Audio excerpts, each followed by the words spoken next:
Hello, welcome back to Wrestling Highlights of the Week, presented by My Two Cents Podcast, hosted by G2. I am G2. I am here to give you the wrestling highlights of the week for Raw, Smackdown, NXT, AEW Dynamite, AEW Rampage, and Impact Wrestling. Without further ado, let's start off with the show. Raw starts off with Becky Lynch coming down in her ring attire, and she's talked about the Royal Rumble. She talks about her opponent Doudrop and how last week she helped Doudrop get the win in that the Royal Rumble she's going to beat Doudrop, and then you get Doudrop coming out. Doudrop talks about how she's going to beat Becky to become the new Raw Women's Champion at the Royal Rumble, and then we get Bianca Belair and Liv Morgan coming out. We get all four women basically just squandering and talking amongst themselves until Doudrop basically has to cut it and say that we got to get this match started. At least we can do this right now. And it ends up being a tag team match with a referee basically at ringside, and we get the team of Liv Morgan and Bianca Belair going against Becky Lynch and Doudrop. By the way, in that whole little squirrel, it was announced that Bianca Belair and both Liv Morgan have entered themselves into the Royal Rumble, well, the Women's Royal Rumble, and Bianca Belair plans on being a two-time Royal Rumble winner and main eventing WrestleMania again. Anyway, now to the tag team match. The tag team match is won by Becky Lynch and Doudrop when Becky Lynch hits Liv Morgan with the manhandle slam, and then she pins Liv, but Doudrop comes in and hits Becky in the back because Doudrop wants to win and to shine for it, so she has to drag Becky over to her corner, tag herself in. She runs and hits her crossbody splash onto Liv Morgan and then pins Liv, as Becky is now still laid out next to the turnbuckle. Doudrop goes over to the turnbuckle, climbs it up, and hits a bonsai drop onto Becky Lynch to send the message to Becky at the Royal Rumble that she's going to basically take her Raw Women's Championship. The tag team match was alright. There's nothing bad about it. I mean, it was cool. I'm just, over certain things, and this is, one of them. I just want the Royal Rumble to hurry up and get done with, for this specifically. Because I already know we're going to have some fugazi way of Becky going to beat Doudrop. I mean, it'll be a shocker if Doudrop does beat Becky, but I don't see that in the cards, and I don't think nobody else sees that in the cards. I think we're going to get a good match out of the two, but I'm just ready for that just to get done with. Anyway, we go to the next segment, and it's Kevin Owens having his KO show, and the special guest is Seth Rollins. Him and Seth have a funny back and forth between each other. Kevin Owens says that he can't wait for Seth to beat Roman Reigns at the Royal Rumble, and Kevin Owens announces that he has entered himself into the Royal Rumble and he wants to win it. So at WrestleMania, they can have the match Kevin Owens versus Seth Rollins at WrestleMania for the Universal Championship. And the funny thing about this is, if people can go back 2 years ago, we got this match in the empty arena when COVID first started. It was Seth versus Kevin Owens, but Kevin Owens was the good guy in that rivalry, while Seth was still the bad guy. And as we go 2 years now forward, as in right now, present time, Kevin Owens is a bad guy with Seth Rollins. They're both buddying up, but if we all know Kevin Owens' past, he always turns on his best friends. Anywho, they have this little funny back and forth, whatever. Damian Priest comes out and he says that he's tired of hearing both of them talk, and he reveals to Kevin Owens that he just got done talking to Adam Pearce and that their match between each other will be beginning right now. Kevin Owens isn't look like he's ready for ring wrestling right now. He's still got regular pants on. He's still got his regular shirt on, like the KO shirt, but he doesn't have his hands taped up and anything. So they go to commercial break. They come back. Kevin Owens is now have his hands taped up. He has his wrestling shorts on. He has his wrestling boots. So it doesn't take long for Kevin Owens to get himself ready. Anyway, they have their match. It's a nice, solid match that Kevin Owens and Damian Priest have. It was solid, but the thing is, Kevin Owens wins by sneaky under tactics because Kevin Owens acts like his knee is messing with him, and he's really playing it up so well that the referee has to go over there and ask him, is he okay? Damian Priest is at one point yo, is he okay, or is he joking right now? Because Damian Priest doesn't believe Kevin Owens because Kevin Owens has the whole deal that he's a snake, he's a liar, and all this type of stuff. So, Kevin Owens is really acting it up like his knee is really hurting him. The referee goes over there, check on his knee. He asks Kevin, can he still wrestle. Kevin Owens telling me, yeah, I can still wrestle. Damian Priest gets so close in and he gets so sucked in that Kevin Owens was able to bypass the ref and quickly hit Damian Priest with a stunner and pin Damian Priest. So now he has a win over Damian.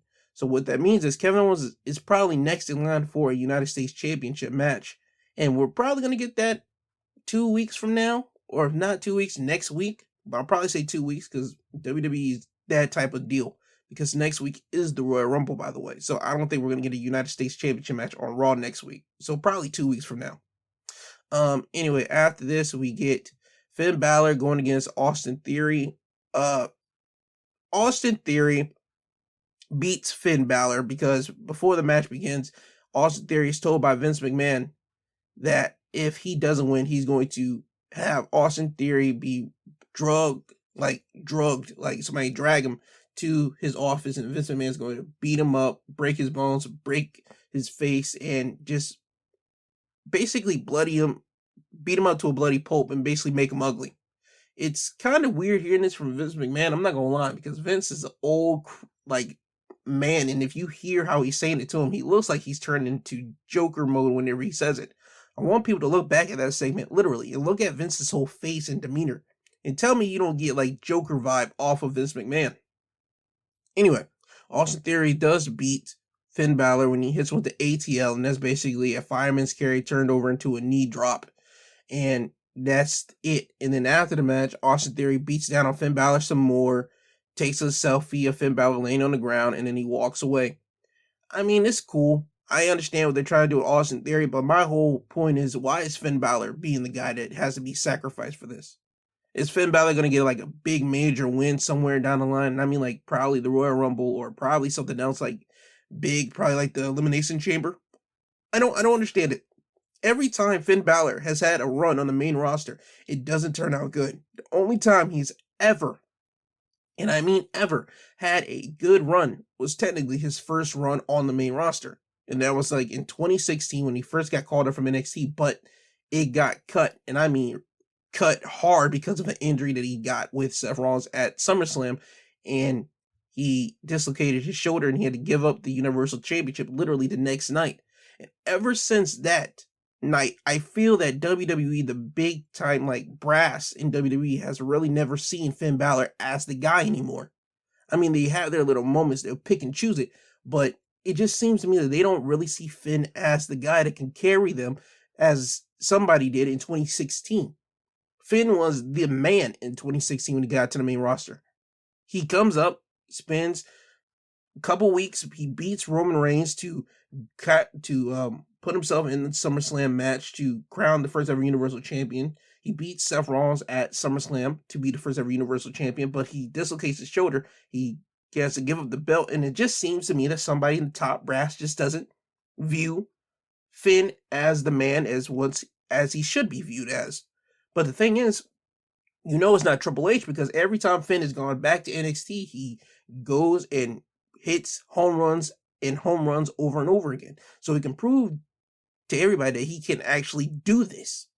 It's just that the main roster ain't for him. So I can see Finn leaving WWE. I don't know when his contract is up, but best believe he's not staying with WWE after this contract, in my eyes, because they're not doing something with Finn. It's always, okay, we're going to feed Finn to somebody else, or we're going to not do much with Finn, and that's about it. When Finn should be in the main event category spots instead of being fed to an Austin Theory. But if it leads to a Finn winning the Royal Rumble, I'm cool with it. And I know I want Big E to win, but I'm cool with Finn winning this because Finn has been treated like dirt every time on the main roster since he's come back from his injury in 2017. But that's besides the point here. I forgot to mention, there was a graduation, if you will, of the Alpha Academy. Alpha Academy threw a graduation situation for Otis because they won the Raw Tag Team Championships last week, and Chad Gable comes out there with Otis. They're both dressed up in like graduate cap and gown, and then we get Chad Gable basically saying how he's proud of Otis learning underneath him and doing everything and applying all the teaching methods that Gable has been teaching to Otis for all this time, The crowd is booing him, and my brother is watching the segment with me, and we both get a kick out of Chad Gable say, "Don't you boo.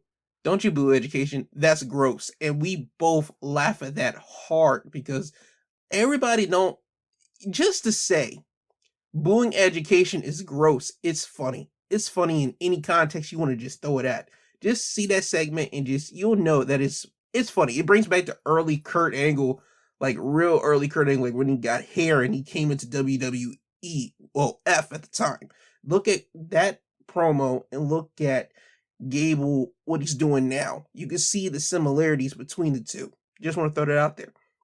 Anyway, during the whole segment, Riddle comes out there and he has his own cap and gown. It's green, but like orange on the arms. And main point is, he's out here to say that him and Randy is going to be challenging for the Raw Tag Team Championships. Gable says, well, the only way you get to do that is if you and Randy beat me and Otis in a brain triathlon, meaning that they're going to be asked series of questions to see who's the smartest tag team. Once Gable throws that challenge out to Riddle, you see the camera pans directly into a close-up on Otis's face, and you see Otis have like this dumb look of worry and concern because Otis is not the smartest of guys on the main roster. He might be a smart guy, like literally outside the ring, but on the main roster in the way that he's portrayed, he's like a dumb meathead. And you can see that he is like nervous about this. Otis then gets out of his cap and gown to go and try to fight Riddle on the outside of the ring, but whenever we go back to the camera points to the inside of the ring, we see Randy sneakily come in and hit Chad Gable with an RKO, and then you see Otis try to get back in the ring, but Riddle runs down and hits a flying knee to the back of Otis. So we get Riddle slide into the ring. He hands Randy Otis's cap and gown. Randy puts it on, and I swear to God, I thought I would never see Randy Orton in a cap and gown. That's just something that you don't think you will see with Randy Orton's character. You don't. Look at his evolution, literally. Comes in as a young punk. He plays the playboy guy that likes all the women. Women love him. He turns into the guy that really doesn't care. He's just that good in the ring. And then he turns into Randy Orton, like the psychopath, like the guy that hears voices in his head. That was literally his natural progression to being like primetime Randy Orton. And now we're getting funny, like serious guy, but still like he can lean into the funny when he wants to, Randy Orton, and he's leaning into it with Riddle, and Riddle's bringing that out of him. And I thought we would never see Randy like really playing with the whole funny bits, but he's doing it with Riddle, and so that tells you that he likes Riddle. Randy gets on the mic. He tells Alpha Academy that they accept. So more or less next week we're probably gonna get this whole brain teaser, this brain triathlon deal between these two teams. Anyway, after this we get the match. We were supposed to get Rhea Ripley going against Nikki ASH. That match never technically happens because once Nikki and Rhea are in the ring, you get Queen Selena and Carmella coming out. They mock both women, and they basically tell Rhea that, you know what, you should be thanking us because we showed you that Nikki was the woman weighing your team down, and they're starting to trash Nikki. And it's odd to see Carmella and, not odd, but Carmella and Queen Selena are like trashing, so like Nikki right there, as Nikki is looking at Rhea, and Rhea's looking at Queen Selena and Carmella, and you don't see Nikki get out the ring to attack Carmella and Queen Selena. No, she decides to attack Rhea Ripley. It doesn't make sense to me what their words got so bad into Nikki's head that Nikki has to attack Rhea Ripley because of, you think that Rhea is paying attention to what they're saying. It's weird, but hey, that's the story that we're going with. But anyway, Rhea gets beat up by Nikki, and that's the end of that. We never get the matchup.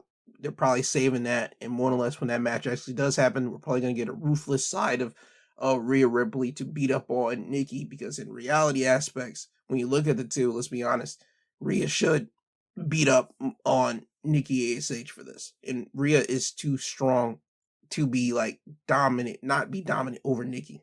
Just going to be real with it. Next, we get a squash match. Omos going against Reggie. Omos gets in the ring, and before the match even happens, we get Akira Tozawa, R-Truth, and Tamina coming down to try to chase Dana Brooke because Dana Brooke is with Reggie and Dana Brooke is still the 24/7 champion, and they're chasing after her. And Omos was able to take out both R-Truth and Akira Tozawa before the ref called for the bell, but Tamina gets on the ring apron. She stares at Omos. Omos stares at her. Tamina gets off the ring apron. He turns around. The referee rings the bell. Reggie jumps off the top rope. Omos catches him in midair, hits a double-handed chokeslam, puts his foot on Reggie's chest. That's it. No more, none less. No need to be said. After this, we get the 8-man tag team match of the Street Profits and the Mysterios going against the Dirty Dogs and Apollo Crews and Commander Aziz. The Mysterios and Street Profits beat the Dirty Dogs and Apollo Crews and Commander Aziz. It was a fine match. Oh yeah. The Street Profits hit their tag team finish, basically the spine buster from Angelo Dawkins. Then Montez Ford hits his frog splash onto Apollo for the win. It was a straightforward 8-man tag team match. Nothing bad. It was fine. But after the match, you got all 4 men. You got the Street Profits and Dominic and Rey Mysterio in the ring, and they're celebrating their win. You see the Mysterios like go over and throw the Street Profits out of the ring, and they're having fun with it because they know, both teams know that they're going to be in the Royal Rumble, so they're trying to just have that one-upsman gamesmanship. Once they do that, they stare at the Street Profits on the outside of the ring, they smile at them and say, "Come on, dog, you know what it is." And the Street Profits don't look like they have no problem with it. They smile about it like, "All right, cool, I got you." Then you see Ray throw his son out the ring, and then you hear the Street Profits basically clown Dominic, saying, "Yeah, that's your father. Your father threw you out. That's your father." And you see Ray just do the "you can't see me" to Dominic, and he's smiling to him, and he's like, "Come on, son, you know what it is." So I want to see these tag teams literally, like, it's always fun at the Royal Rumble. You get to see tag teams throw each other over or they work together, but then we're going to see who basically is going to really be the one to throw each other over, and see who is going to be the one to like turn on their tag team partner. It's going to be fun. The Royal Rumble is always a little fun, quirky little event that we have here. Anyway, main event time. Bobby Lashley going against Seth Rollins. They have a good little back and forth match between each other, but it gets stopped by disqualification, and it looks like they never really give a winner. Lashley gets pulled out of the ring, and he gets attacked by both Shelton Benjamin and Cedric Alexander, and they beat him up on the outside of the ring, but Bobby Lashley is able to overcome both of them. He hits a spear on Cedric. I believe it was Cedric, or no, it was Shelton. He hits a spear on Shelton outside the ring on through the barricade, and he beats up on Cedric Alexander. Seth Rollins is in the ring, and he's watching all this. And coming from the crowd, you see the Usos run down. They pop into the ring. They're waiting for Seth to turn around. Once Seth turns around, he eats a double super kick from the Usos, and the Usos walk out of the ring. They throw their ones up in the air. So you knew this was a sign sent from Roman to Seth Rollins.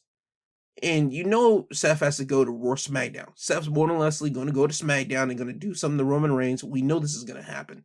So this is going to be the continuing of the one-upsmanship between Seth and Roman Reigns all the way up to their Royal Rumble match at next week on Saturday. But we'll get to that whenever it's time for SmackDown. But anyway, that was your Raw highlights of the week. Now onto NXT. NXT starts off with LA Knight going backstage, and he's asking people, have they seen Grayson Waller out there? And they say nah. So LA Knight gets into the ring. He has his promo. He talks about why he has beef with Grayson Waller. He talks about how it started at Halloween Havoc, how Grayson had his car be messed with, so he couldn't make it there, but he couldn't get the job done. He then talks about how at War Games, Grayson Waller did one semi-cool move, and he still couldn't get the job done by beating LA Knight there at War Games. Even though their team won, he didn't take out LA Knight.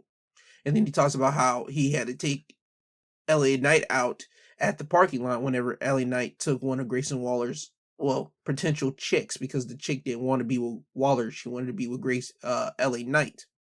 So Waller had to take out Knight at the parking lot.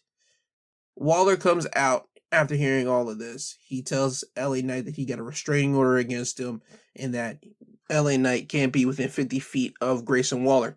LA Knight gets the restraining order. He tells Waller, you know what, that's impressive, even for you. So here's the deal. You might have a restraining order against me, but you don't have one for this man. Waller turns around, the music hits, and it's Dexter Lumen's music. And remember, Dexter still has a beef with Waller because he took out Johnny Gargano, and I believe he also beat up on Dexter Lumis too, like the week after that too. I believe that's what he did. I could be wrong, but I believe so. Dexter is creeping out from underneath the ring. He's about to lock in the silencer on Grayson Waller. Grayson was able to slip out of the silencer, and now Grayson's in between a rock and a hard place between LA Knight and Dexter Lumis. So now LA Knight tells Grayson, you got two choices. Either A, you fight me tonight and throw out this restraining order, or either B, you go against Lumis. Those are your two choices that you got. Either way, you're getting your butt kicked tonight.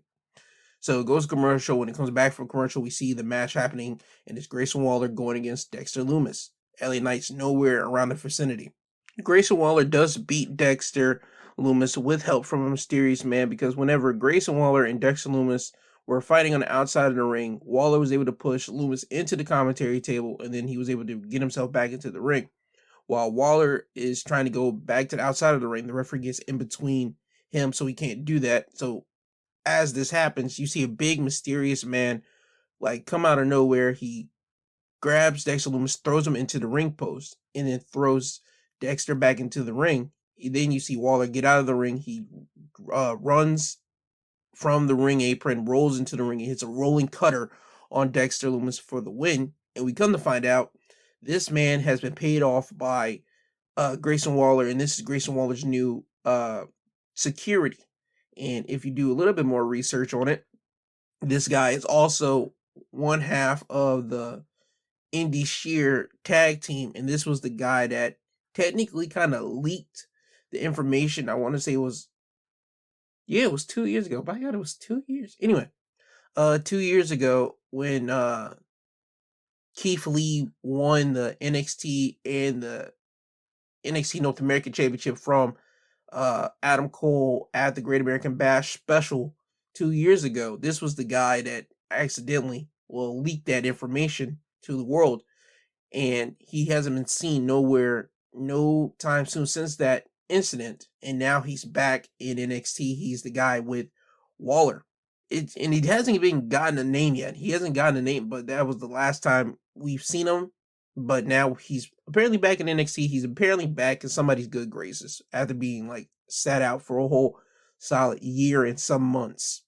After this, we get to the quarterfinals of the Dusty Rhodes Tag Team Classics. It's Briggs and Jensen going against the Creed Brothers with Malcolm Bivens at their corner. The Creed Brothers win the match by pinfall, and they will be advancing to the semifinals when the Creed Brothers were able to hit an assisted powerbomb on Josh Briggs, and then Julius Creed hits his signature like clothesline onto Briggs, covers him for the pin. It was a good solid match between these two teams. You had the fans invested in both of these two teams. They actually cared about the match. People were chanting for the Creed Brothers throughout the whole matchup, even though they're technically a bad guy tag team. But it was a good, solid tag team match between these two teams. I recommend you watching it. After this, we get Dante Chen going against Guru Raj. This is Dante's first match since September when he injured his knee in training, and he's been out with that injury. So now he's back. He wants to make a statement on NXT, but that kind of doesn't happen because this match ends in a disqualification when Duke Hudson attacks both men when they're on the outside of the ring. Dante gets thrown back into the ring by Duke and then gets hit with a powerbomb. Duke is sporting a buzz cut. He's not sporting a bald head. I knew that he wasn't going to come back with a bald head. Duke Hudson doesn't work with a bald head. He can work with a buzz cut. I knew him being bald wasn't going to be the situation. So him being off NXT for these weeks, that kind of was the reason why we haven't seen him. So again, I'm cool with seeing Duke Hudson back. I just wish he would have did this like after the match. He didn't have to ruin this guy's like literal first match coming back from knee injury. I would have did it technically to like after the match, but that's just my little armchair quarterbacking after this. Well, after this whole situation has already happened. Anyway, after this match, we get a in-ring segment of Tony D'Angelo throwing a memorial service for Pete Dunne. The whole thing with it is that Tony D'Angelo talks about how he's done with Pete Dunne and that now he's going to be wanting some gold around his waist. And he says specifically, I want the North American Championship. And then we get Trick Williams and Carmelo coming out from their little perch on NXT, and you see Melo had taken offense to Tony winning his championship. You hear Trick tell Tony that I thought we were boys. Tony told him, no, we're not boys. We're partners, maybe. But boys, no, I got my own boys. You're not it. We then get Cameron Grimes coming out here to tell Tony that he has to wait to the back of the line because he comes out and talks about how he told Carmelo last week that he was going to challenge him for the North American Championship like a man. And that's the reason why Tony has to wait to the back of the line. Melo gets on the mic and he says, you know what? You two need to figure this out. So how about this? You two go against each other, wrestle each other, and then the winner might get a shot at the A Championship. Cameron says he's game and he's cool with this because it doesn't matter whether it's Trick, it doesn't matter whether it's Carmelo, it doesn't matter whether it's Tony. He has a rocket strapped directly to his back and he's going to the moon. Tony tries to take a cheap shot onto Cameron, but Cameron ducks it, and he ends up hitting Tony with a picture of Pete Dunne that was like stationary there in the ring. And once he pops Tony in the head with the picture, Tony just sits down and he just feels basically defeated at that point. But we're getting that match next week on NXT. It's going to be Tony D'Angelo going against Cameron Grimes. Winner is the number one contender for the North American Championship. After this, we get a matchup between Kaylee Ray and Ivy Now with Malcolm Bivens in her corner. Ivy Now wins the match by pinfall thanks to a distraction from Mandy Rose. Kaylee Ray had Ivy set up in the KLR bomb, but Mandy Rose comes down and she gets on the ring apron, and then Kaylee Ray goes after Mandy and drops her from the ring apron. And then as she goes back to Ivy, she tries to put her back in the KLR bomb, but this time Ivy was able to reverse it, roll up Kaylee Ray for the win. I thought, I'm not going to lie to you, as this match was happening, and these two had a nice solid match between each other, I thought that we were going to see Ivy Now be beaten by Kaylee Ray. I didn't want that to happen, and I'm glad we got Ivy Now to still win, because Ivy I still see as a future person to be really surrounding the NXT women's division around, because she might be small, but she has power, she has speed, she has a lot of things that work in her favor, and I see her literally as being one of the, and I don't mean to rip off this thing, but like a crown jewel of the NXT women's division. They just got to polish her up a little bit more and just get her in the right path. And she could literally be one of the women to be headlining and really being driving the NXT women's division into the future down the road. I see that with Ivy. I truly do. But I thought we were going to see her lose tonight, and it didn't happen. So, after the match, you get all of Toxic Attraction coming out to beat up on Kaylee Ray. They beat up on her, and this continues to happen until Persia Parada and Indy Hartwell come out to even out the odds. And you see Persia, Indy, and Kaylee Ray send Toxic Attraction out of the ring, and it gets announced that next week on NXT, it'll be a 6-woman tag team match. It'll be Toxic Attraction, all 3 women, going against Kaylee Ray, Persia Parada, and Indy Hartwell. After this, we get another quarterfinals tag team match of the Dusty Rhodes Tag Team Classic. It's Legado del Fantasma with Santos and Elektra Lopez in their corner, going against Malik Blade and Idris Inafi. Malik and Idris wins the match by pinfall thanks to distraction basically by everyone. And what I mean by everyone is whenever Santos basically sweeps the leg of Malik Blade, the referee sees this, he kicks Santos out of the ring. Well, out of the match.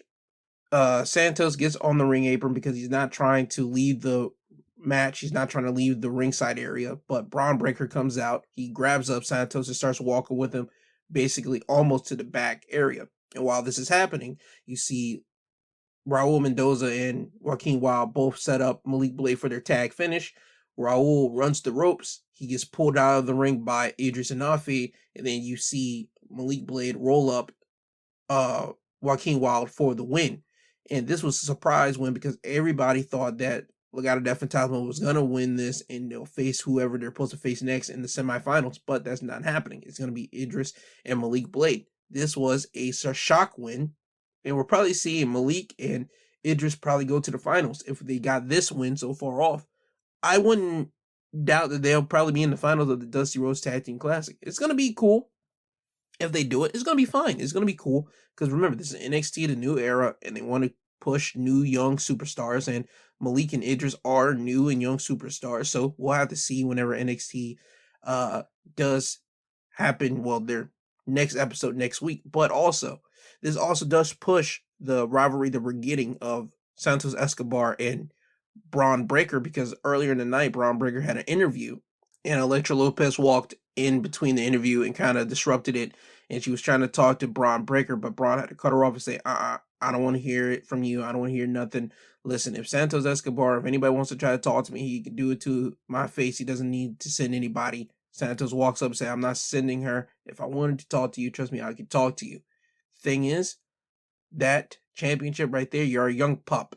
You're going to learn, and I'm going to teach you how it is to be a champion. You don't know what it's like to be a champion around here yet, but I'm going to teach you. As a matter of fact, I'm going to take that championship from you, and you're going to watch and learn from me. So it's proving and it's showing during this match as well that we're going to get Santos going against Braun Breaker, and it's only the natural progression because Santos has been in NXT for a solid 2 years, almost going on 2 years now. He was Cruiserweight Champion in 2020. He lost it in 2021. He won the North American Championship in 2021, never got it, but now he moved himself up to the main championship of NXT, the NXT Championship. So it's only natural progression that Santos wants to be the NXT World Champion. It's only natural. After this, we get the match of Dakota Kai going against Yulisa Leon with her tag partner Valentina in Leon's corner. Dakota wins the match by pinfall when she hits her patented running corner kick to Leon in the corner of the turnbuckle for the win.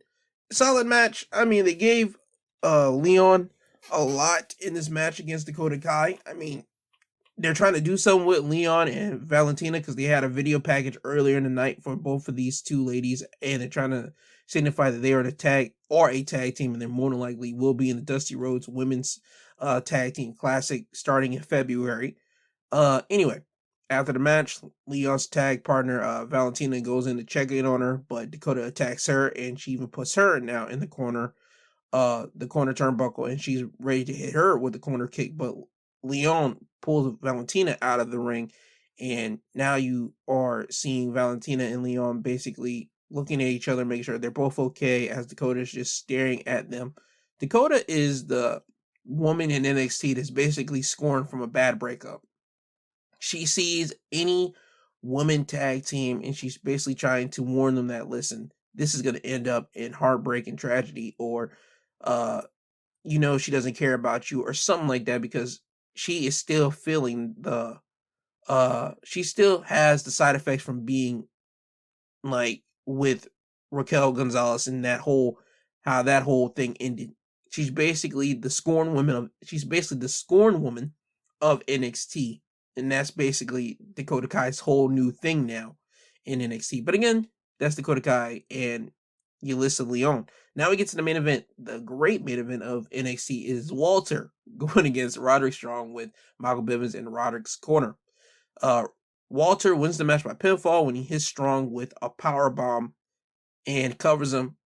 Wins the match. It was a great hard-hitting main event. You had Walter hitting his chops. You had Roderick hitting his chops. You had one point Walter trying to get at Malcolm Bivens, and Roderick had to save Malcolm and basically attack Walter. And it was a good, solid, just a strong style match between Walter and Roderick Strong. And you knew it was going to be a good main event match because it got Walter and then it got Roderick Strong. You got these two men in this match.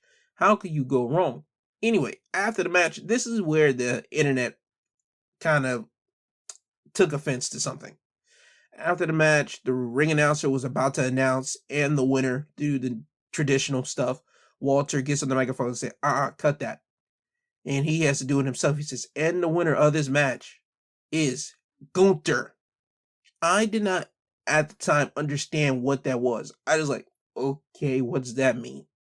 And we get the Creed brother, not the Creed brothers yet, you get the rest of Imperium coming out there to beat up on Roderick Strong. And then we get the Creed brothers coming out to save Roderick Strong. And we get the stable of Imperium going against the Creed brothers and Roderick Strong, basically Diamond Mine. And this lead ends NXT with a big brawl. But what the internet basically got into a frenzy was, and even myself, I gotta admit for a little bit, was that WWE has decided to change Walter's name into Gunther. Now, I got a little bit upset because why would you change a name like Walter? Why? It doesn't make sense. You would change it to Gunther. It didn't make any sense to me, but I read a tweet from Shane Helms and it put it all in retrospect for me.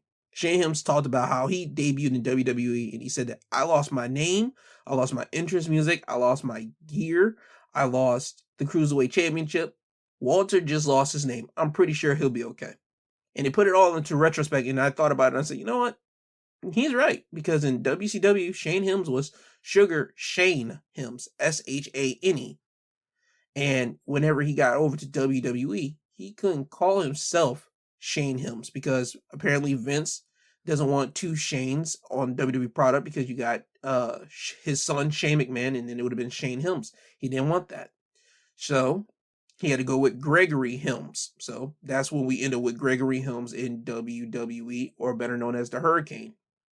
And I put it into retrospect and I thought, okay, his name's a name. If he's still going to be the exact same big, brutal guy that he is, I'm cool with it. And apparently that's where we're still headed. Him being the ring general, him still being this big guy that's basically going to beat you up, and that's about it.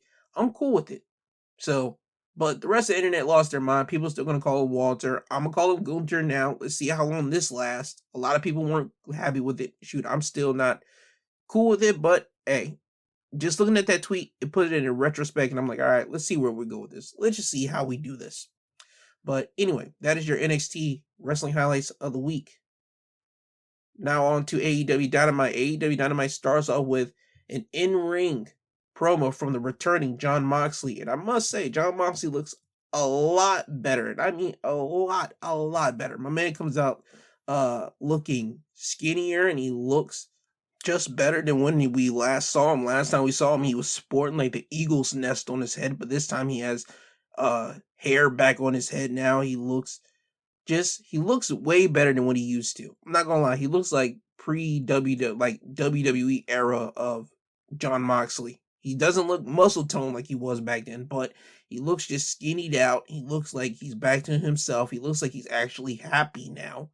And it's weird to me, because before he left, I said, okay, we're going to get a new version of Jon Moxley, because it looks like the way that he was going with the weight that he was putting on himself, and he looks like he was becoming like this old, like grizzled out guy. I thought we were going to get a heel turn from Jon Moxley, but apparently he was really going against himself in real life. He was having these demons that he was fighting himself. So when it comes out that he entered himself into a rehab facility and he was getting himself together, and now we see him back to being like himself, like him being him. It's just like, okay, we get Jon Moxley back. That's cool. I'm glad he beat his demons. I'm glad to see him back on AEW. I'm glad to see him just be himself. It's just weird to me. And it's not weird in a bad way. It's all good. All good. It's just that I want to see where we take the character of Jon Moxley now. We're still going to turn into the vein of him being a bad guy, or we're going to go back into the route of him being this tweener where he can do bad guy stuff, but people still love him. That's still the whole mystery point for Jon Moxley. And it looks like we might still be going into the tweener a lot, because he talks about how he had to fight demons, and that how he's beaten a demon, and that now he's back here. He's glad to be back. To all the people that supported him, he want to say thank you to them and strap on, because we're going to be going on a long bumpy ride. And he told anybody that has written him off and doubt him that they can do that, but they can all shove it up their butts, because he doesn't run from demons and he beats the crap out of them. And it was such an inspirational, like, in-ring promo from Moxley.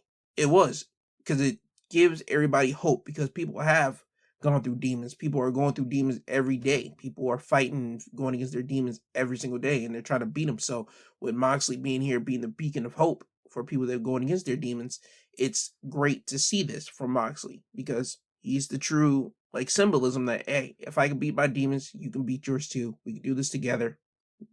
Don't give up. Just continue on fighting on. But anyway, I'm glad to see Jon Moxley back in AEW, and I'm glad to see him back to being himself, back to being healthy. That's all that truly ever really does matter at the end of the day. After this, we get MJF in the backstage area with his, bodyguard Wardlow, and MJF has to talk to Wardlow. He basically talks about how last week CM Punk took the easy way out. CM Punk took the easy win instead of taking his L as a man last week. CM Punk grabbed Wardlow's hair and rolled him up and basically won after getting powerbombed to death by Wardlow last week. And MJF tells the world that if Wardlow had a little bit more seasoning, he could have kicked out of this. And you see Wardlow kind of turn his head and look at MJF like, you gotta be kidding me. And he just doesn't say nothing. He still holds it in. Wardlow's a ticking time bomb. Something's really going to pop off and he's really just going to murder MJF. But MJF does turn around and Lee looks at Wardlow and says, you know what? Today's your birthday. And you know what? I have to apologize to you because you have been a good friend to me. You have been a good partner to me for this solid year and couple months. And I just want to tell you that your birthday gift today is me apologizing to you for me putting my hands on you last week. It was unacceptable. I'm completely sorry. And he does have to say, however, you did put your hands on me last week, and I can't allow that because you know what? That sets a bad precedence to everyone. So he tells Wardlow he has to dock his pay, and he tells Wardlow, listen, you win your qualifying match into the Face of the Revolution ladder match. You win that. You win the TNT Championship. And you hand it over to me. Hey, you'll start seeing that money get right back up there to you, and you'll start getting more. There's no hard feelings towards this.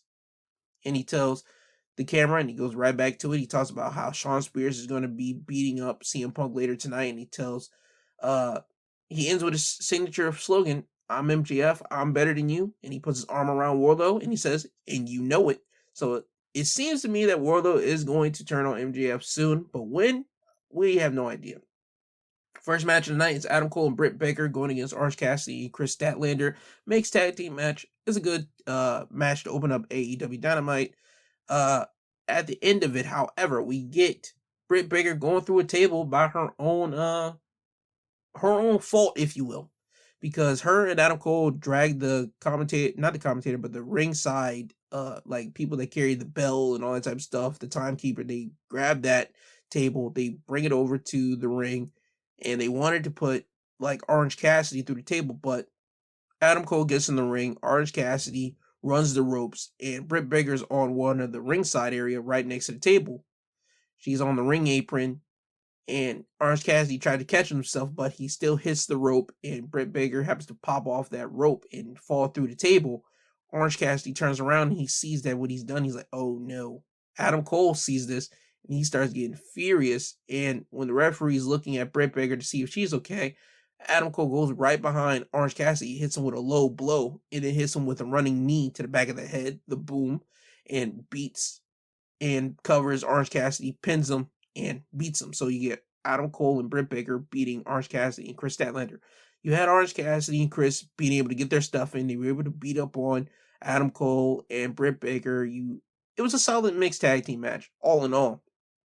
Later, you get Adam Cole getting backstage. He gets on the mic and he talks about how next week at Beach Break is going to be him going against Orange Cassidy in a lights out match. And the last time they did say this on AEW, the last time they did have a lights out match was Britt Baker going against Thunder Rosa. So we're going to see if Adam Cole and Orange Cassidy basically can top that next week. Chris Jericho, Santana, and Ortiz are shown backstage. Jericho is told that Kingston got injured last week by 2.0 and Daniel Garcia. Jericho says that he doesn't care that Kingston got injured and he can go F himself. That's why he says GFY. And he points out that it doesn't matter that Eddie Kingston got injured. He doesn't care that Eddie Kingston got injured. Santana and Ortiz had to tell Jericho, whoa, you can't be doing that. You might not care, but we care. Eddie's our boy. And then we get Santana telling Jericho, listen, what Kingston said last week has been really dawning on me. You haven't been really having our back because we've always had yours. You are the reason why we haven't been the AEW World Tag Team Champions yet. We have been constantly fighting your battles. When was the last time you actually had our back? Jericho told him, listen, I had your back with 2.0. And Santana Ortiz had to stop him and say, truly. When was the last time you really had our back? And they point out how next week we're going to see that. We're going to see if you have our back because next week is going to be Jericho, Santana, and Ortiz going against Daniel Garcia in 2.0.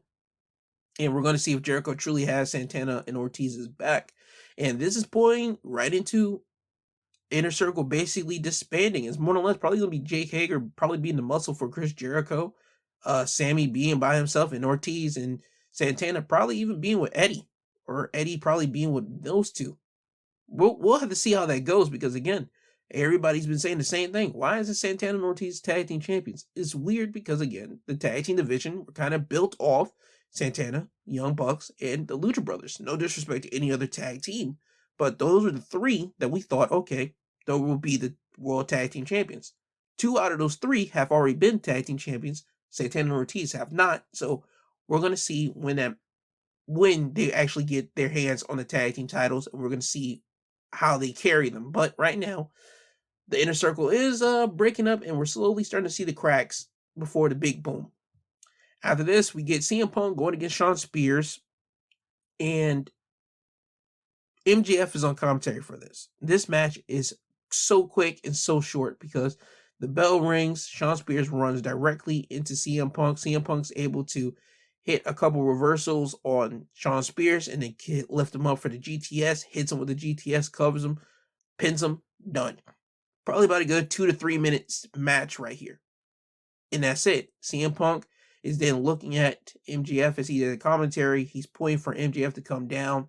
MJF isn't trying to come down. So Punk just says, you know what, screw that. He starts getting on the ring turnbuckles. He goes and looks at the crowd. He starts doing his poses for the crowd, and MJF basically runs from the commentary table, runs into the ring, and he's trying to wait for Punk to get off the turnbuckle so he can hit him with the Dynamite Diamond Ring. Punk is off the turnbuckle. He looks at MJF. MJF is now scared because now he realizes it's nothing but him and Punk in the ring. So Punk quickly runs over to MJF, grabs him, but he was able to only grab MJF by his scarf, and MJF rolls out of the ring, and he doesn't have a scarf. Punk has a scarf, and he's just staring at MJF, and he's just pointing and messing with MJF's scarf now as he's still pointing at MJF. So we're going to get MJF going against Punk somewhere down the line, probably at Chicago, not next week, but probably like whenever they go back to Chicago, because before the match begins between Shawn Spears and CM Punk, if you do want to call it, you had a video package of CM Punk talking about how MJF is slowly running out of guys to throw against me. He talked about how you had FTR, you had Warlow, now you have a Shawn Spears. You're running out of guys, and you know it's going to come. You know me and you's going to have to go against each other. And you don't want to face me where I'm most dangerous at. And they show clips of basically CM Punk's return back to Chicago, and I believe they showed a clip of CM Punk probably even going against Darby at All Out in Chicago, and we're kind of getting the drift that, okay, we might get the match at Chicago between Punk and MJF. We only got to see that. We'll see whenever that happens. But the match between Punk and MJF is soon to come. We go to backstage. Billy Guns, he meets with Christian Cage as Christian is entering the building. He tells Christian that the Gun Club's, his son Austin and Colton, are in the ranked top 5 and they deserve a title shot. Christian says, you know what? They have everything that they need to be a top tag team here. Shoot, they get it from you. You're their father. But just like you, whenever the lights are bright, they just can't get the job done. So Billy takes offense to this. He grabs Christian from the back, and Christian feels this. He tells Billy to get off of him, but he gets attacked by Austin and Colton. They throw him into some they throw him into like a steel like sliding door, and they basically just beat up on Christian in the back, and they make a statement. So we're going to see if the Gun Club are really the next tag team in line for Jurassic Express to get a shot at the Jurassic Express's tag team championships. We'll see if that happens. We now go to Cody Rhodes' in-ring promo, and this is Cody's first time back on AEW since the new year. He hasn't been on it since he beat Ethan Page, but I believe that was on that was on Rampage. Anyway, he has a giant ladder set up behind him, and we know where this is headed to, but before he goes to his business of the TNT Championship, he reminds people of CM Punk having a pipe bomb. He talks about CM Punk's pipe bomb being the blueprint to the rest of the world, and basically how AEW basically started by Punk talking about how he was going to go over to New Japan, work there, and then go back to Ring of Honor and do all these things. But he talks about how it was so taboo at the time, but Punk couldn't do these things because Punk had to leave the business, and now Punk's back and he's enjoying the comeback of a decade. However, in that time that was left with Punk, in that void being there, Cody talks about how he did everything Punk said that he would do. He was the guy that went to New Japan. He was the guy that went to Ring of Honor. He was the guy that built that bridge. He was the guy that built this whole Forbidden Doors situation that we have right now. And he even says, if you want to check the receipts, you can. And I started to think about it, and I said, and I really thought to myself, I'm like, you know what? Cody's not technically wrong here, because if you want to think about it, he did go to Evolve. He went to New Japan. No, but first he went to Ring of Honor first, though. No, first he was Evolve, then Ring of Honor, then New Japan, and then he went to, no, it was Evolve, TNA, Ring of Honor, then New Japan. That was the 4. He was the only guy to have not be exclusive to anybody, and he was able to hit 3 markets consecutively. Impact, New Japan, Ring of Honor. He starts hitting up all those 3. He leaves he leaves Impact because now he got like a better deal with Ring of Honor. He has a deal with Ring of Honor, and he's able to still do his Bullet Club stuff with New Japan, because Ring of Honor and New Japan have this partnership, and they still do have this partnership still to this day, I believe. And he's able to go back and forth from Japan to America to anywhere else that he wanted to go, and he was able to carry the Bullet Club banner on his back, and he's still able to carry the professional wrestling banner on his back, being the mainstream guy that everybody basically knows from WWE. He's able to still carry that. He creates this whole thing. He's one of the guys that creates this whole deal with Dave Meltzer, and Dave Meltzer saying that people can't, if you're not WWE, you can't draw a house of 10,000 if you're independent. And Cody makes a bet with him on Twitter. He makes that bet. Him and the Young Bucks produce All Out. No, not All Out, All In. And they have a nothing but of independent professional wrestlers on a pay-per-view, and it sells out at the arena, and people are buying it online and buying it from their cable providers. Basically, Cody is right. That's his long story short. Cody's right. His receipts match up. Cody was able to do all these things, and he was able to build this Forbidden Door. And I'm not trying to say that just to crap on anybody else, but Cody is one of the forefathers. If we want to talk about it and we really want to have that conversation, go deep dive. Cody's one of the forefathers for this. He then talks about how he's gone for 2 weeks and how the Young Bucks almost started at Wednesday Night War again because Red Dragon are back in, Red Dragon are in AEW, but they were a part of NXT at the time when the Wednesday Night Wars did happen. And he talks about how he doesn't need to see the Bucks defeat Red Dragon again. He doesn't need to see the Bucks beat enhancement talent guys, and he calls Red Dragon enhancement talent. I'm not sure if that was talked over by the Cody to the Red Dragon or not. I'm not sure. I'm pretty sure it was, because Cody's that professional, but if it's not, I'm pretty sure he probably got some nasty looks from the Red Dragon once he got back from this promo.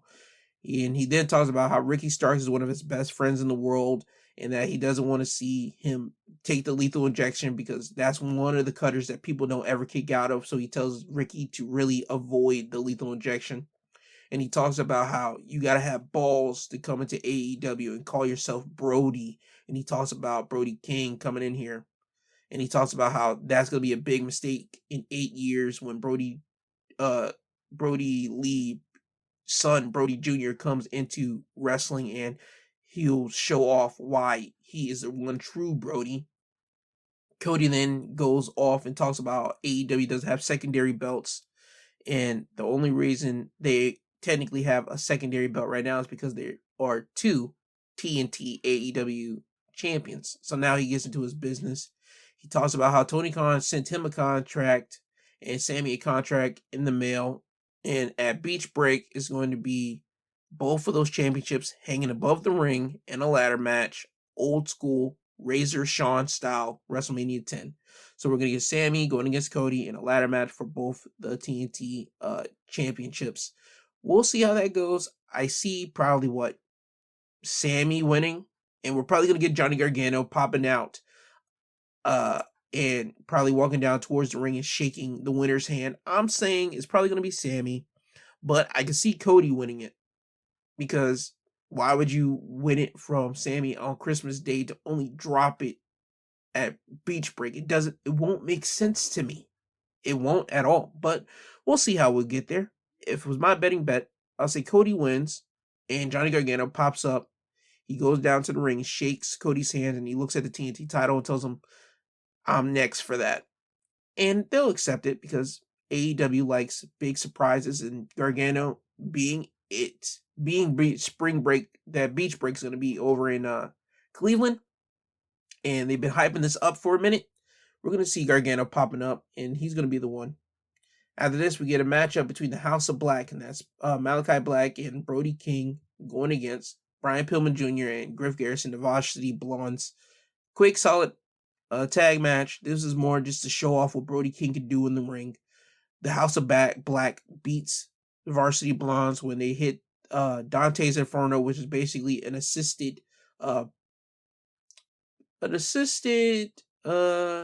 power slam, because Malachi Black has to lift up Brian Pillman, throw him over into Brody King. Brody King catches him, hits him with a power slam, and that's it. After the match, Malachi Black gets on the microphone, but before he can really say anything of importance, a video of Pac appears, and Pac talks about how he now sees everything clearly, and he's coming to basically beat up on Malachi Black when he does come back. And once the video stops, you see Malachi and Brody King searching everywhere for Pac, because they think Pac's going to pop out of nowhere, but it doesn't happen.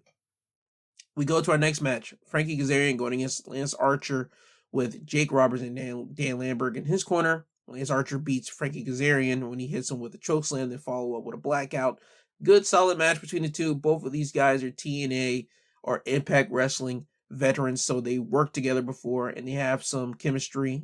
And it was a solid match. It was nothing but Lance Archer beating down on Kazarian, but Kazarian was able to get some hits off on Archer. But this match was really nothing but just to highlight Archer, since he's been gone for a good solid months. After this, Dan Lambert gets on the mic and he talks a little smack about Hangman Page. Archer gets on the mic and says that's enough talking, and he's going to show what he's going to do when he gets his hands on Hangman Page. We get him about to chokeslam Kazarian on the ramp onto a steel chair, but Hangman Page comes out. You get Hangman and Lance Archer get face to face, and now you get both of these men start fighting each other, and you get people separating them two. Well, more or less, Dan Lambert separating Archer, trying to pull him back and tell him it's not time right now. And that's it. So we're setting up for Archer to go against Hangman Page. Next match, Sky Blue going against Serena. Serena beats Sky Blue, and she hits her with the Serenity submission, which is basically a tequila sunrise. And after the match, she doesn't want to let go of the submission until some referees have to come down and separate Serena from Sky Blue to let her go of the submission. It was a good, solid match between the two. Again, nothing but just to show off Serena being the dominant wrestler in the ring and showing off her more ruthless side. But again, solid. We get a backstage thing of Ethan Page talking about how Jon Moxley's back here and how he's happy to see him back, but now people are scattered or like bugs because Jon Moxley, the big boogeyman, is back, but he's not afraid to go against Jon Moxley. And he tells Jon Moxley that he talked to Tony Khan and that on Friday at Rampage, it'll be him versus Jon Moxley. So it'll be Ethan Page going against Jon Moxley at Rampage. Ta-da. We get another backstage thing between Matt Hardy and the rest of the HFO, which is the Private Party and the Butcher and the Blade and the Bunny, with Andrade and his handler.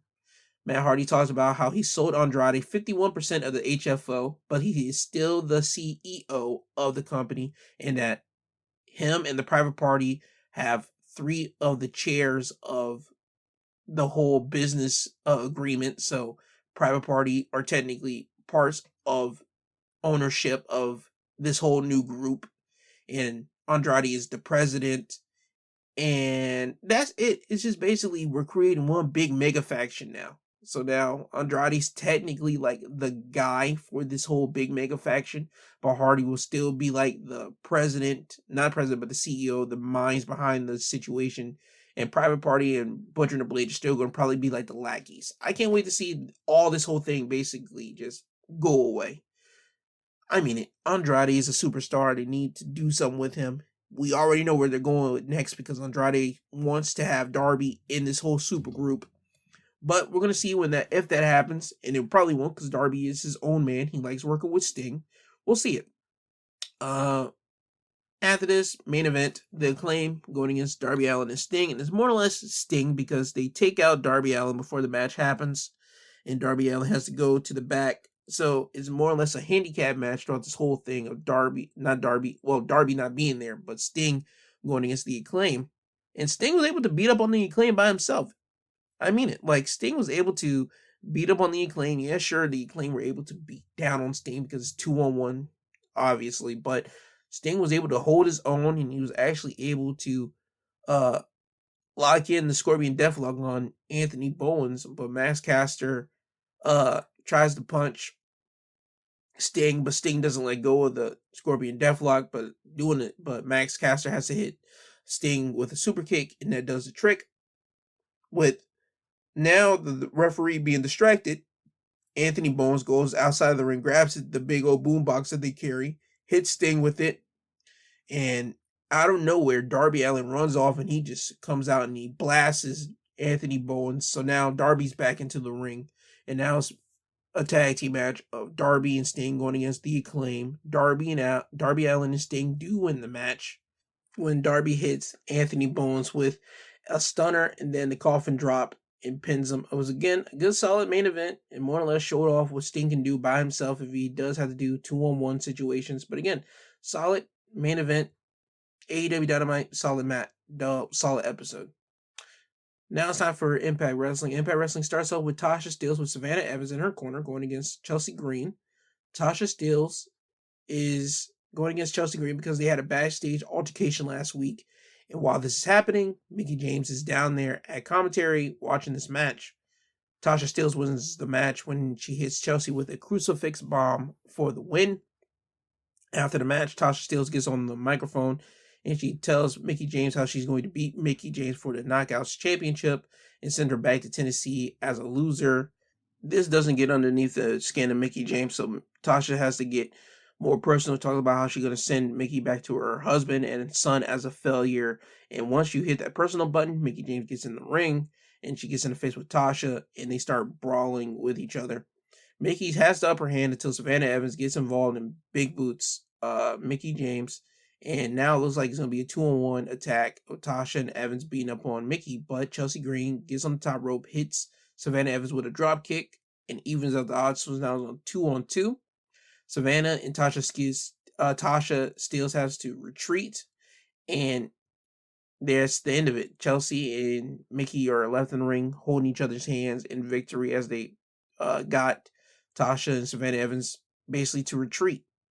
We go to a backstage interview with Matt Cardona, and they talk about how Matt Cardona has challenged Jordan Grace for the Digital Media Championship. Cardona said that he came to Impact Wrestling with one intention in mind, and that's to win gold. And since he lost at Hard to Kill, he's going after another world title in this promotion, which will be the Digital Media Championship, the World Wide Web, the Internet Championship. It doesn't matter what you call it. Matt Cardona is the godfather of the Internet for professional wrestlers using the Internet as their mainstream or to captivate audiences. Matt Cardona was the first guy to do it, and he's still one of the best guys still to do it technically in the professional wrestling landscape at this point still. So he wants the championship basically to add to his collection with his Internet Championship. Next match that we get, The Influence, which is Tennille Dashwood and Madison Rayne with Caleb with a K in their corner going against Decay, Rosemary, and Havoc. It never happened because The Influence attacked both Havoc and Rosemary, but they were able to injure Rosemary before the match begins. So it turns into a 2-on-1 handicap match of The Influence going against Havoc. And The Influence beat Havoc, obviously, because it's a 2-on-1 affair. Because Havoc gets hit with a cutter and then a spotlight kick, and then she gets hit by a double stroke by the influence, and that's it. After this, we get Ace Austin and Madman Fulton approaching Mike Bailey in his locker room, and Ace Austin is trying to recruit Mike Bailey to join him and Fulton. And at this time, Mike Bailey isn't too sure of Ace Austin or Madman Fulton, but Ace Austin does give Speedball Mike Bailey his card, so whenever he does want to change his mind, he can join up with them. That's it. It is basically going to show off how Ace Austin is going to be trying to work with Mike Bailey in this whole situation, but we'll see how that goes down. After this, we get the matchup of W. Morrissey going against the Learning Trees, VSK, and Zicky Dice with Brian Myers in their corner. Morrissey takes out both VSK and Zicky Dice when he hits Zicky Dice with a chokeslam, and then VSK with a powerbomb, covers them, done and done. After this, he gets on the microphone and he says that he's looking for Moose and how he's going to get Moose and beat him for the world championship, and how he's basically going to be looking for Moose until he gets that world championship opportunity. He goes outside of the ring, walks up to the back. He gets stopped by Scott D'Amore. D'Amore tells Morrissey to stop looking for Moose because Moose isn't in the arena, and that he's going to give Morrissey his match with Moose at No Surrender for the world championship. Scott D'Amore is interrupted by a backstage guy, and he tells him that they're trying to contact you on your microphone because we have a problem at the front. Scott D'Amore gets on this microphone. He hears it, and he has to follow the guy. We go to Matt Taven, PCO, Maria Kanellis, Mike Bennett, and Vincent all at the concession stand waiting for Scott D'Amore because they're saying they got their tickets to be here tonight. They just want to see the show. Scott D'Amore tells them, listen, you guys don't need tickets because you know what? We got special seats for you. We got you a box seat. You're going to be in the box. You're going to be right there watching the Ring of Honor Championship being defended. And once that match is done, you guys got to get out of here. They all agree to it. They say, you know what? You ain't got to have no problem with us tonight. We're just here to watch the show. We're just here to watch. And we'll go after the match is done. And just so have it, the match is next. The Ring of Honor World Champion Jonathan Gresham goes against Steve Macklin in a Pure Rules match for the Ring of Honor World Championship. This was a solid match. Macklin did not adhere to the Code of Honor because you're supposed to shake your opponent's hand before and after the match. Macklin didn't do that before the match nor after the match. Gresham was able to beat Macklin with a figure four while holding the ropes, and he was able to hold the ropes because both of these men used all three of their rope breaks throughout this whole match. So even if you were under the ropes or even if you did grab the ropes, it didn't matter because you used all your rope breaks. Gresham had Macklin in the figure four. Gresham held onto the ropes and he used it as leverage to add more pressure to Macklin's leg. Macklin taps out. Good solid match between the two. You had the Ring of Honor guys standing up watching this, and it was a solid match. They didn't even interfere in the match. I thought they were going to, but they didn't. They were just there to truly watch. The next match that you get is Doc Gallows and Joe Doring going against Rhino and Heath Slater. Rhino and Heath loses this match to Doring and Doc Gallows because when the referee was distracted, Eric Young was able to hit Heath with the Violence by Design flag, and then Joe Doring and Gallows was able to hit Heath with a double choke slam to win the match. Gallows and Doring are a good big man tag team, but since they're in two separate camps, we're not going to see them truly be a tag team. But if they were to be a tag team, I will see no problem with them being a legit tag team together. I will have no problem with this at all.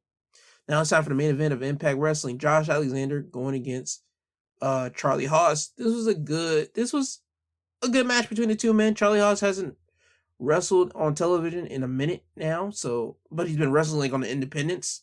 So it was a good match between the two. Just want to say that again. Josh Alexander does win the match whenever he puts Charlie Haas in the ankle lock, and Charlie Haas tries to reverse it, but he can't reverse it because Alexander is in too much control of the ankle lock, so Haas has to tap out. Again, solid match. You could tell that Charlie Haas was kind of gassed out because after the match he couldn't get up. He was kind of groggy, but he was able to still hug Josh Alexander. They were able to embrace each other. They lift each other's hands up as two Men of Honor and do. But after the match, however, they were attacked by Matt Taven, Vincent, Mike Bennett, and PCO.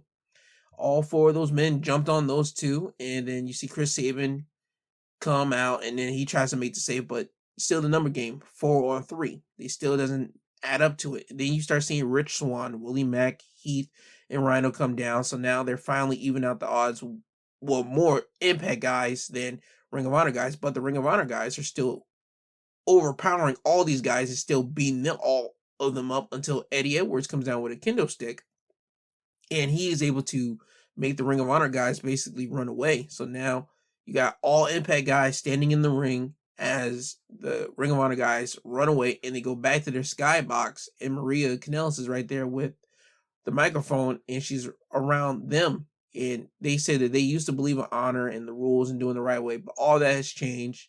And now they're here to bring about change to Impact Wrestling. And apparently their group is now called Honor No More. So, I mean, I'm cool with the name because you get where they're coming from. Ring of Honor is supposed to be a Ring of Honor, technically, invasion. So I get why their group name is called Honor No More. I'm hoping that they get more guys into this rivalry, into this whole beef. Because again, just these four guys against an Impact roster, I don't see how this is going to get the job done. I would like to see them include a Shane Taylor Promotions, because again, Shane Taylor Promotion was the group that were kind of like leading the charge for Ring of Honor throughout this whole pandemic stuff. They were the guys really helping out because Shane Taylor was hitting out of the park matches. They were able to give Shane Taylor matches and he would be hitting them out of the park. They were able to give him and his Moses and Khan, other tag teams, other 6-man tag teams to work with, and they were able to hit it out the park. Shane Taylor Promotions basically was the stable throughout this whole pandemic in Ring of Honor. So I hope they include Shane Taylor into this. I hope they include Shane Taylor Promotions into this because they deserve that bigger spotlight. And even though Ring of Honor is coming back, and it does state that Ring of Honor is coming back with their first event card called Super Card of Honor, and it's going to be Jonathan Gresham and Bandito going against each other for the Unified Ring of Honor Championship.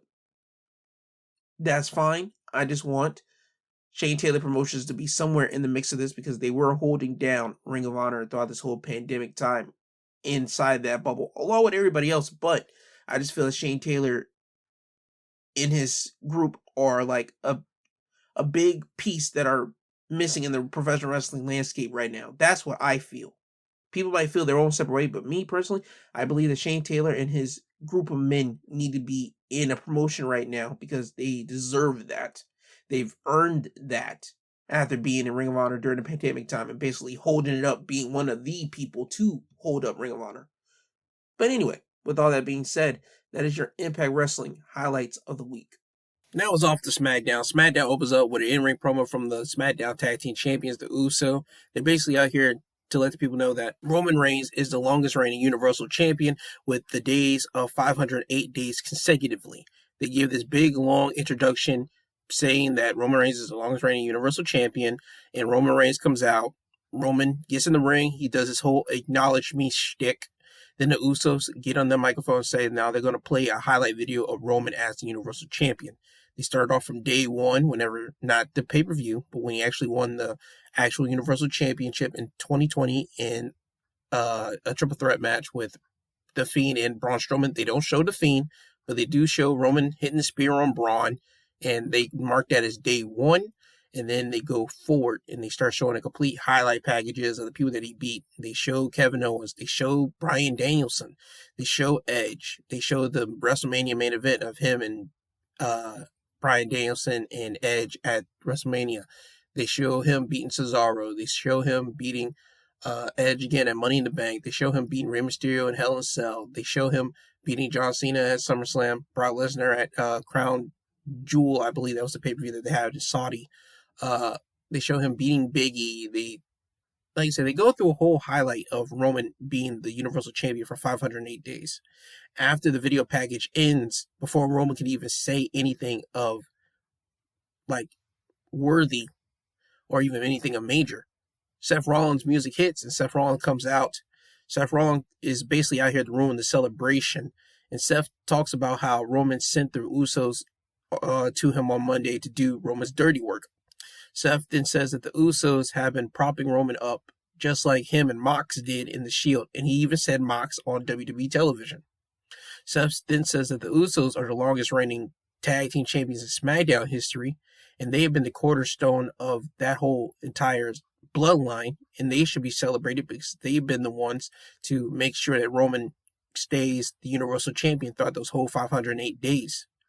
Roman tells Seth that, you know what, you don't have to worry about my cousins at the Royal Rumble because it's going to be a fair fight and you have my word.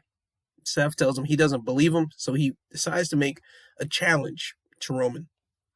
He says he'll find a partner tonight, and it'll be him and his partner going against the Usos tonight, and if he wins, the Usos will be barred from ringside at the Royal Rumble. Roman hears this, he just stares down at the mat, and he doesn't agree to it at all. He just stares at the mat, and he's letting this all play out in his head. But Jay gets on the microphone and says, hey, we accept. Jay and Roman lock eyes, and Jay has to tell Roman that, listen, nobody is going to team up with Seth Rollins. Nobody's that crazy to want to team up with Seth. Seth gets on the microphone and says, you know what, Jay, you're right. I do have a lot of enemies. And then Kevin Owens' music hits, and Kevin Owens walks out on the stage. So now you got Roman staring at both Kevin Owens and Seth Rollins as they're hugging each other and they're smiling about this. Roman says, cut that crappy music. Roman says, you know what? Let's raise the stake. When my cousins beat you tonight, you can't have your match at the Royal Rumble with me for the Universal Championship. That match is canceled. I will have the night off. How about that? Seth agrees to the match, so we now have our main event for SmackDown, a tag team match. Usos going against Seth and KO with a lot at stakes. Now it's time for the first match of the night. We get Madcap Moss with Happy Corbin in his corner going against Kofi Kingston, who happens to bring Big E out with him in his corner. And Kofi wins the match by pinfall when he hits the Trouble in Paradise on Madcap Moss as he was running off the ropes, and Kofi basically just catching him with the Trouble in Paradise. After the match, Corbin was about to get in the ring to check on Madcap, but Big E gets in the ring and he cuts Corbin off. He yells at Corbin, this is your guy? This is your man? Come on, help him out. Get him. Corbin gets off the ring apron and just stares at Kofi and Big E, and Kofi is just looking at E as E is constantly taunting Corbin to get in the ring. But Corbin doesn't get in the ring. What he does, he watches as Big E picks up Madcap and he hits the big ending on Madcap. So this sets up for a tag team match next week on SmackDown. It's going to be the New Day, Kofi Kingston and Big E going against Madcap Moss and Happy Corbin in a tag team match. After this, we have another one-on-one match, and we're running it back. Aaliyah going against Natalya. Natalya happens to lose her cool in this match and happens to give the match away to Aaliyah whenever Natalya keeps on stomping on Aaliyah on the bottom, when Aaliyah's at the bottom corner of the turnbuckles, and the referee tells Natalya that she needs to stop and basically gives her to the count of 5. Natalya keeps on stomping on Aaliyah, and Natalya doesn't quit, so the referee gives the win to Aaliyah, so Aaliyah wins the match by disqualification. After the match, Natalya keeps on stomping on Aaliyah until Xia Li comes out to make the save, and this is Xia Li's second time on SmackDown in total, because her first time was saving Naomi from basically almost a 3-on-1 beatdown from Shayna Baszler, Natalya, and Sonya Deville. Now this is Xia Li's second time, and she's saving Aaliyah from Natalya. So this is telling you that Xia Li is going to have some type of feud or something with Natalya. Anyway, Xia Li gets in the ring. Natalya gets in Xia's face. Xia happens to hit a spinning kick to Natalya's stomach. Natalya then rolls out of the ring and walks up the ramp. So again, we're going to see a feud between Xia Li and Natalya. That's at least where I think this is headed. After this, we get a tag team match. Los Lotharios going against the Viking Raiders. Viking Raiders win the match by pinfall when they hit the Viking Experience on Humberto for the win. Simple. After this, we get Naomi going against Charlotte Flair, and I thought we were going to get a legit one-on-one match right down the middle, since Adam Pearce gave Naomi her rematch against Charlotte Flair, and he told her this last week, so now we're here a week later. Before the match begins, Sonya Deville gets in the ring and she tells the referee to hand over his referee shirt and give it to her. The ref does it, so now we have Sonya Deville as a special guest referee for this match with Naomi and Charlotte Flair.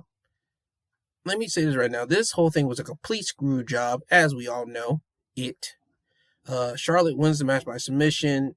Naomi had the match won when she hit Charlotte with the rear view, and she was pinning Charlotte, but Sonya Deville was on the outside of the ring, collecting herself, getting herself together, and she had Charlotte down for the count of 6, but Sonya Deville wasn't paying attention, and she didn't care to pay attention.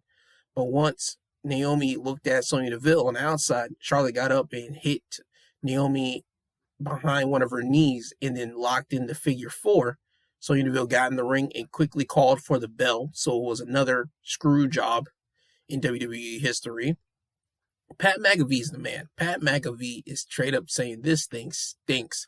He doesn't like it. He doesn't like Sonya Deville. He doesn't like what she's doing. I mean, my man is not having it. And Pat McAfee is a true WWE fan. He's one of the guys that says dude, this thing completely sucks. Anywho, this leads to now Sonya Deville going to her office and she sees Adam Pearce, who is her partner, basically running SmackDown and Raw with her. And you see Eric Bischoff, a former GM on Raw, and Adam Pearce has to tell Sonya Deville that what she did tonight was a complete abuse of power and that he's going to be recommending her to the board of directors, and she's basically going to have a match with Naomi next week. That's what he's going to recommend. Later in the night, we find out that match has been made official, so next week on SmackDown, we'll see Naomi finally get her hands on Sonya Deville. After this, we get Sami Zayn having a demonstration in the ring, because in the middle of the ring we see a table with handcuffs on it, pepper spray, a billy clubs, a cattle prod, and other miscellaneous things. Sami Zayn's basically out here to prove that he can do anything Johnny Knoxville can do, but basically better, because he's better than Johnny Knoxville. He grabs the cattle prod and he puts it at his leg, and he puts it on the first voltage level, and he shocks himself. He doesn't really shock himself because obviously WWE isn't going to allow that. So they have the the special effects guys play some type of staticky electricity on the PA system. So it makes it seem like he's shocking himself. So Sammy plays it off. This thing was a whole complete mess. It wasn't. I don't like what they're trying to do here. If they just need to have Sammy just be Sammy, that aggravating, annoying guy. Yeah, he can do all this stuff, but why would you? I understand it's part of the entertainment value in WWE, but remember what you are. You're World Wrestling Entertainment. You're wrestling in it. Sammy is a great, phenomenal wrestler. He is also able to make people hate him the most. Let him just talk and berate Johnny Knoxville every week until somebody like a Rick Boogs comes out there and punches him, or do some type of jackass stunt towards Sami Zayn to pull off and show him that you can't do what Johnny Knoxville does. Anyway, Johnny Knoxville comes out. He turns on the cattle prod. He puts it at Sami Zayn's chest and shocks him with it. Again, doesn't really shock him. Sound effects, Sami Zayn sells it like he's been shocked in the stomach. After this, Ricochet has his match with Sheamus, and Sheamus now has the returning Ridge Holland by his side. If you remember, Ridge Holland had his nose broken by Ricochet at the Day 1 pay-per-view, so this is his first time being in a WWE ring or around the ring since that Day 1 pre-show match. Sheamus does win the match by pinfall when he hits Ricochet with a bro kick to win the match. It was a solid match between Sheamus and Ricochet. Ricochet got a new entrance theme because we came back and we happened to hear the theme, and his theme is new. It seems to me they're not doing that with Ricochet. I don't understand. Ricochet has everything you want in a professional wrestling talent. He has a look. He can do the flips. He can wrestle in the ring. You can sit him with some type of non-talking style gimmick, and he can still give you something of what you want. He has something, but I don't know what WWE wants from him. I don't know if they want him just to be an enhancement guy to make people look good, because Ricochet could do that, or they want to saddle him with a mid-card level situation or lower card. It doesn't make sense to me why you would do that. Ricochet is literally a human highlight reel, and it behooves me why a $1 million, billion-dollar company doesn't want to use him for multiple highlight videos. It's redundant to me and stupid. But hey, it's Vince McMahon's company, and we're all just watching the product. After this, we got the main event, Smackdown. We get Seth Rollins and Kevin Owens going against the Usos. Remember the ramifications. Seth Rollins and Kevin Owens wins. Usos are barred from Seth's match with Roman at the Royal Rumble. If the Usos win, Seth Rollins does not have his match at the Royal Rumble with Roman Reigns for the Universal Championship. We're going to get that match because Seth and KO win the match, but by disqualification. Because when Seth was about to curb stomp Jimmy Uso, Roman runs into the ring and hits Seth with a Superman punch after the Usos and Kevin Owens and Seth Rollins had a great main event match on SmackDown. It really came down to really who's going to hit their finish first, and Seth was close to hitting it first. Well, no, he did hit the curb stomp on Jimmy, but then as he was about to pin him, Seth got hit by the Superman punch by Roman Reigns. So let me correct that. I had to think about it, what happened chronologically. Anyway, Seth and Kevin Owens win the match by disqualification because Roman does, give them the win. So we're going to have our match at the Royal Rumble between Seth and Roman for the Universal Championship, and also the Usos will be barred from ringside. I will give you my Royal Rumble predictions next week, but I'm saying it right now. I think Roman Reigns is going to still retain his Universal Championship some way, somehow. Because on commentary, they did let the people know that in championship opportunities or championship matches, Seth Rollins has always beaten Roman Reigns. So Roman Reigns is kind of now trying to figure out how he's going to do it. So we're going to see how this works at the Royal Rumble. And that's your SmackDown wrestling highlights of the week. Now into AEW Rampage. Rampage opens up with a Jon Moxley going against Ethan Page match, and this was a good match to start off AEW Rampage. Ethan Page is a good wrestler. I don't understand why people crap on Ethan Page or to shoot him down so much. It doesn't make sense to me. But he gives Jon Moxley a good return match. It goes back and forth between the two. And Jon Moxley does win the match by submission when he locks in the Bulldog choke on Page. And Page looks like he's about to fight out of it, but he just fades to black, no pun intended, goes to sleep. And then the referee calls for the bell. So Jon wins the match by referee stoppage / submission. After the match, Jon gets up and he's celebrating his win. Ethan Page has collected himself and he's realized that he lost and he's okay with it. He turns Jon Moxley around. You see Ethan talk to him for a minute, but then Jon flips him off and then hits the paradigm shift on Ethan Page and then walks out of the ring. As he walks back into the audience the same way that he walked into the ring, you see he's met by Bryan Danielson and they just stare down with each other until Moxley walks away from Bryan. And if you do remember, at the finals of that whole championship, AEW World Championship tournament, Eliminator tournament, I believe we were supposed to get Bryan Danielson going against Jon Moxley before Moxley had to enter himself and get himself some help. So now it seems to me that we're going to now get that match between Moxley and Danielson. But when? I don't know, but we're already in the stages for that to happen. Just want to point that out. After this, we have Nick Jackson with Mac Jackson and Brandon Cutler in his corner going against Trent Barreto, who has Orange Cassidy in his corner. Trent wins the match by pinfall when he hits Nick with strong zero to win the match. This was a great match from two tag team wrestlers that are basically, that's their forte. Trent is known for being in tag teams like Roppongi Vice and the Best Friends, while Nick Jackson is known for being in the tag team The Young Bucks with his brother Matt Jackson. But when you have Nick in a singles match, he's always able to show out, and you really question why he's not a singles competitor. But you understand that he likes tag teaming with his brother Matt more.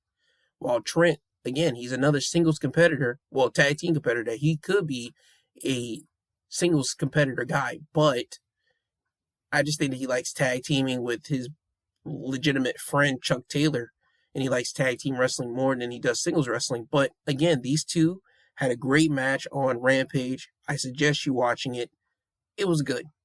After this, we had Hook, the AEW's legit primetime player for Rampage, because I think Rampage is literally centered around Hook going against Serpentico. Hook wins the match by submission when he locks in the red rum on Serpentico and Serpentico taps out. Hook did attack Serpentico before the match began, but Serpentico had no offense. He was literally just there just to get beat down by Hook. Hook hit him with multiple suplexes, punches, some type of judo throw, different armbar lock, and he was just finished him off with the red rum. It was really like a quick, 5-6 minute match of nothing but Hook just beating up on Serpentico. He locks in the red rum. Serpentico taps out. After the match, Hook doesn't let go of the red rum. So QT Marshall comes out. He gets on the mic. He says, this is the problem with Hook. He does this, and you guys eat it up like complete idiots. Hook walks by. Well, he's about to walk past QT Marshall, but QT grabs Hook by the arms and spin him towards him. Hook looks at QT, and QT says, what, you going to try to sucker punch me now? I'm here. I'm here in your face, and I can see it this time. Hook grabs him, sets him up for a suplex, and he just suplexes QT Marshall on the entrance stage. He walks over QT and just walks to the back. Taz, Hook's dad, is on commentary, and he laughs at this when this happens. Taz is a proud father watching his son wrestle on television, and I love it. I love to see it. I love to see whenever a father or mother is happy of their child, because I guarantee you that's all the kid really wants to do is make their parent proud. And knowing that Hook is making his dad proud, I guarantee you that's a great thing for that father-son bonding between Hook and Taz.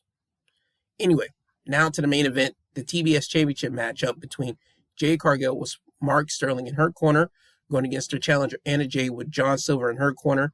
Jay wins the match by pinfall when she hits Jaded on Anna for the win and retains the TBS Championship match. It was a good tune-up match for Jade Cargill.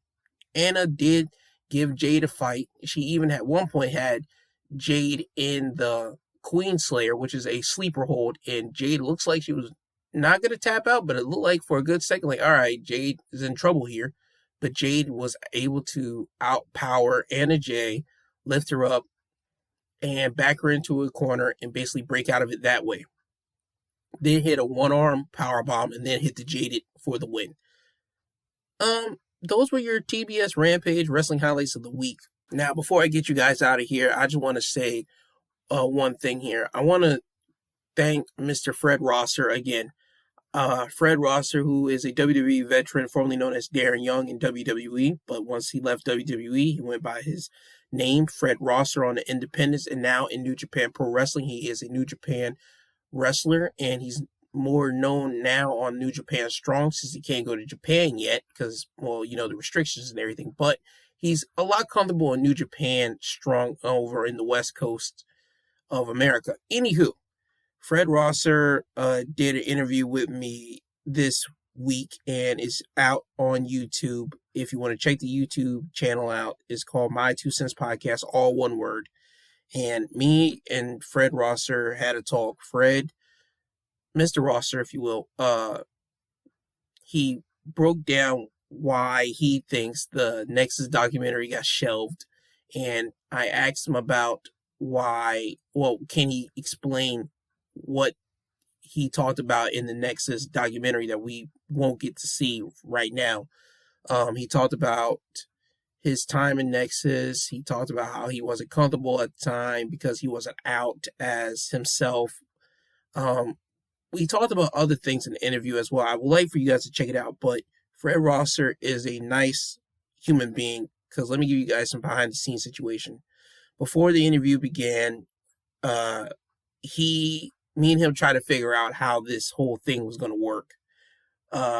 We tried to figure out, because we're on Zoom and I wasn't the host, so I couldn't record it. And he tried to figure out how to switch over and try to figure out how I can record it. He tried to do everything where I'm not sure if any other person would have been that, helpful to somebody that's interviewing them. I'm not sure that. I just know that Fred Rosser helped me out with this because he was so gracious. He took time out to help me out to basically change everything over. He kept asking me, okay, do you got it yet? I said, nah. So we constantly try to figure it out.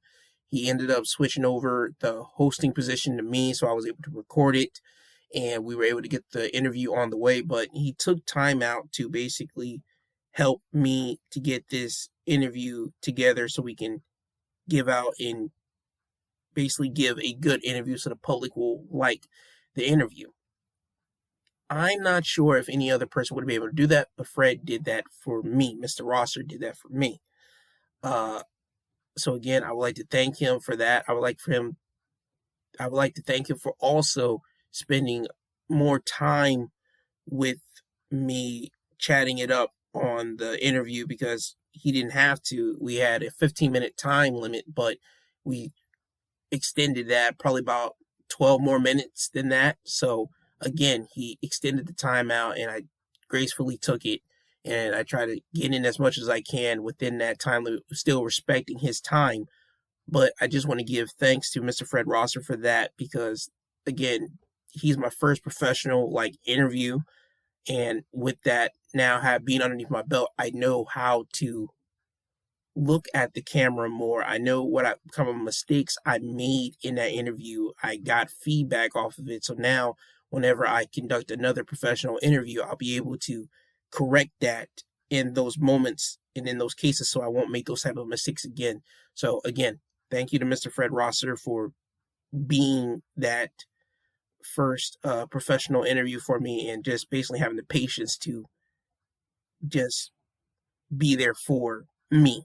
Again, thank you. If you want to check out the interview, again, it's on the YouTube page, My 2 Cents Podcast, all one word. It's going to be there. It's the newest upload there. So again, I will appreciate it if you check it out and leave me some feedback in the comments, or if you want to send me an email to tell me, hey, this is how you can do better on this, or I saw you do this and I like the way you did this. Give me some feedback. Again, thank you all for just being there for me this whole year as well, because I want to say thank you to everybody that has been listening. I want to say thank you because throughout this whole year, it's been a growing situation for me. I am a new guy stepping into a profession where there's multiple, and I mean millions upon millions of podcasts around the world, where you just easily can go in and just listen to somebody talk and rant and rave and give their own personal opinions, but you decide to listen to me. And that's great, because now with that, I was able to get that opportunity to interview Fred Rosser. I was given that opportunity to do that. And with this year, I'm hoping to get other opportunities, cool opportunities, to either interview somebody or endorse something or do something that can build up my resume and build me up. So whenever it is time for me to start making those big money agreements and big money deals, I can easily do that with having this as my background, this as my starting kit, this as my, hey, you can look at this and see what I've been doing. I haven't been crapping around. I've been constantly doing everything. So I want to thank everybody that's been constantly listening to me, and listen to me on my Saturday episodes today, and listen to my Sunday episodes tomorrow. Tomorrow, you probably might want to listen to it because I talk about family. Just want to give you a hint and a heads up on that. Anyway, that's just my whole thank you for just sticking and rocking with me, for allowing me to do this cool thing and interview Fred Rosser this past week. Anyway, now with all that out of the way, let me give you guys my social media links so I can get you guys out of here. On Twitter, you can find me at My2Podcast. Instagram, My 2 Cents Podcast G2. My email is my2centspod@yahoo.com. Again, I would like for you to please email me, whether you're having a good day, bad day, you feel depressed, you feel like nobody's listening to you, or if you happen to see my interview, you can give me some tips on what I could have done better, or questions I could have asked, or tell me, okay, you like this, but I would have changed that. Just feedback in general will be greatly appreciated. And you can also just talk to me there as well. With all that being said, I love you all. I thank you for listening. This isn't goodbye. This is until you hear from the sweet sounding voice again. This has been Wrestling Highlights of the Week, presented by My 2 Cents Podcast, hosted by G2. I am G2, he is I, and I am him. And with that all being said, Kanye, can you please take these people home? I'm tired, you tired, Jesus wept.